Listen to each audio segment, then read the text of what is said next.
If you're a drinker and you're going to celebrate Christmas, you need to listen to this.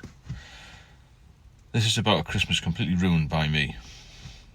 Not intentionally, of course, but I was drinking too much, obviously. I was still in the Met Police then, and I've been doing a lot of overtime. I had a bit of spare cash, so I thought, wouldn't it be nice for me, my wife, and my daughter to go to a holiday place, something like Centre Parks, something like that, with my sister, her husband, and my parents. So I arranged to get 3 lodges in this place. I was near Nottingham, sort of way, and I thought it was going to be really good. Like the fantasy reality type thing, you know, the fantasy of going with the family and having a great time. Anyway, so we booked Friday and Saturday night and a Christmas meal on the Saturday. I can't remember if it was Christmas Day. It must have been Christmas Day, actually, the Saturday. So we go up there, and obviously I'd had a few drinks in the morning, so I had to say to the wife, you'll have to drive. Not a good start, is it? She didn't get on particularly well with my parents anyway, or my sister. Oh God. As soon as I booked it, I regretted it, if that makes sense. Anyway, I had a few drinks because I was quite nervous about going up there, to be honest, and seeing them all. So I thought we'll get there in plenty of time, steady things down a bit. I'll have a couple of drinks, go to the local off licence, all that sort of thing.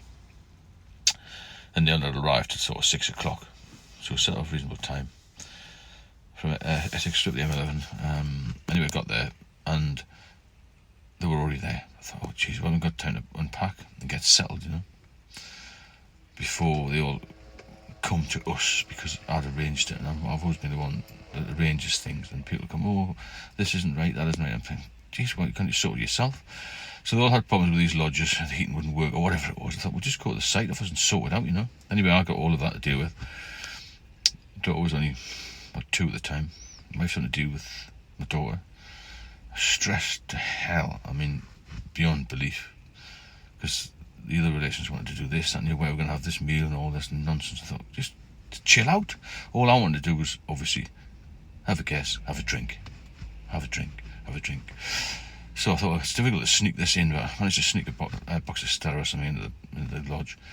And the first thing everyone did was descend on us. So I had my mother and father, sister and her husband, who didn't have any kids, descending us into this tiny little lodge. We were still trying to get it unpacked. They'd been there for hours, you see. Nothing better to do, I would imagine, than get there and harass me. That's what I came across anyway. So I thought, how am I going to get out of this? You know, I've got to have some more drinks. So I had a dog at the time. I took the dog for a walk. As always, dogs are great for getting to the bar. Anyway, I found this little bar on the side somewhere. I had a couple of drinks in there. Steady me down a bit. I've got to get some more drink. Went back. They were all having a cup of tea and cake. You know what I'm saying? If you drink, you'll know what I'm talking about. Cup of tea and a cake in the afternoon. Well, I don't do teas and cakes. I didn't used to. I still don't do eat cake. So I'm like, I had a massive tolerance to drink then, massive. So eventually I said, well, we'll go out tonight. So 6 o'clock, 7 o'clock. So obviously all I wanted to do was drink, isn't it? But I was under the spotlight. Now, bear in mind, I'd lived in London for a long time. My parents were up north.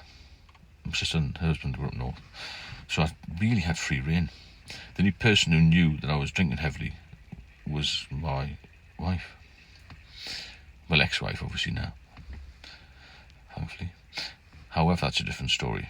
So I'm trying to get as much drink down my neck as I can when they're getting ready for this meal, you see. Wife's not happy with all that. Baby's not particularly well. The usual family stress, and then the drink on top. But I wasn't drunk really. I didn't get drunk. I just used to, just drink heavily. And she got the meal, and they're like, oh, we'll have a half load. I'm thinking, I need 6 pints of Stella, 6 pints of Peroni, something, just to get myself through. So I had a few pints, a few sneaky ones as well. I used to have like a quick half at the bar. I would always go and get the drinks. The drinks around the corner from this, where the table was. I'll never forget this break. It was like torture. I'd been in prison. So, get the bar, get a couple of pints, bring them back, have my little half, plus a drink for me on the way back. That went on most of the night. Then I finished, me and my dad went to this bar. I had a few with him, which was good. I was out of sight a little bit. He was on about me. God, you're drinking too much, you're drinking too much, you're drinking too much. You know what it's like when you're under the spotlight. I can't handle this just a couple of days away. Because when I was at home in Essex, I had my own little routine. I had plenty of drink in the garage, in the house, in the car. I had a pub within, 5 minutes walk, Forest Gate Inn in Epping Forest. Lovely if I get a chance to go there. And I used to drink Beck's lager in there. Bex with lime on draft, fantastic. Anyway, so get back. They're eventually gone about midnight. I thought, oh God, for that, I'll have a few more bottles of beer. Next day, I thought I'd have a bit of a lie-in. No lie-in, obviously, because they're up about 7 o'clock. What are we going to do now? I thought, why didn't you just do something yourself? So, like more or less in hours again, we didn't have to shower or anything. I had to say to them in the end, look, can you just give us an hour? Okay, we'll come back now. Why did you come back? Anyway, so I thought, I'll have to have a few drinks. So she started on me, and she started shouting, screaming. This is all going on. This is before I had this Christmas meal, you see. And that just turned into just a total nightmare from then on. So we weren't speaking, the usual carry on. Parents got wind of that, what's the problem? Then she started, my ex-wife, oh, he's drinking too much, and then the focus was on me then, wasn't it? For the whole of the day. It's completely ruined the Christmas lunch I paid for. The whole lot was a nightmare. So we did all that in the afternoon, more arguments, and it just ruined, my drinking really ruined the whole weekend. If I'd been, in quotation marks, a normal drinker, maybe wouldn't have been like that. I think people suspected that I'd drank a bit too much, or a lot too much. But that polarised it in a way, and I just think, I want to go back to my own routine.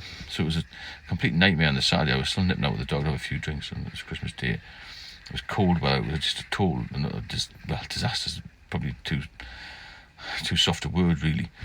But it just goes to show that if you're drinking and you're used to getting this little routine, you don't realise how much you are consuming, because I was consuming a lot then, during the day, during the night, when I'd finished work and this sort of thing, and I had a little pub nearby. Nobody keep an eye on me. And I think that's a big stress, that, when you go into this family thing. It's not just Christmas, it's the fact you've got to spend time with other people that probably don't know your habits, and they will be critical of you, so beware of that. So if you're trying to get sober, then try your best at this time of year. But I know it's not easy, because you've got this family pressure if you fancy a drink. I mean, if you're sober already, it's great, isn't it? But they knew I was drinking too much, and they just got total sight of it then, I suppose. But it's nice to now be sober. Sorry my dad's not around anymore, but I can still get to see relatives. I'm sober, I can have a cup of tea, and I feel quite good now about Christmas and this sort of thing. But that was one particular one that was ruined. I think they were all ruined, actually. I'm not going to say all by me, but my drinking didn't help, and it certainly increased my anxiety levels. So eventually on the Sunday morning when we left, I had a couple of cans of beer, and my dad said, why are you not driving? And that was the final straw, really, for me. I just said, look, I'm not driving because I don't feel well. And he said, oh, you've been drinking. So I just thought, what a carry on, what a waste of money, what a waste of time, what a waste of everyone's time. And it doesn't do any good, this drinking lark. It just brings everybody down. Especially when you look back and reflect back, they were just caring for me, really, in a way, because they knew I was on the slippery slope, and in the end I nearly died from it. So they were right, now I was wrong.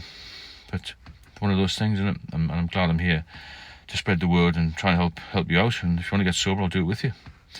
Please subscribe and share the channel. If you've got any particular comments, then drop me a line. I'll speak to you all soon.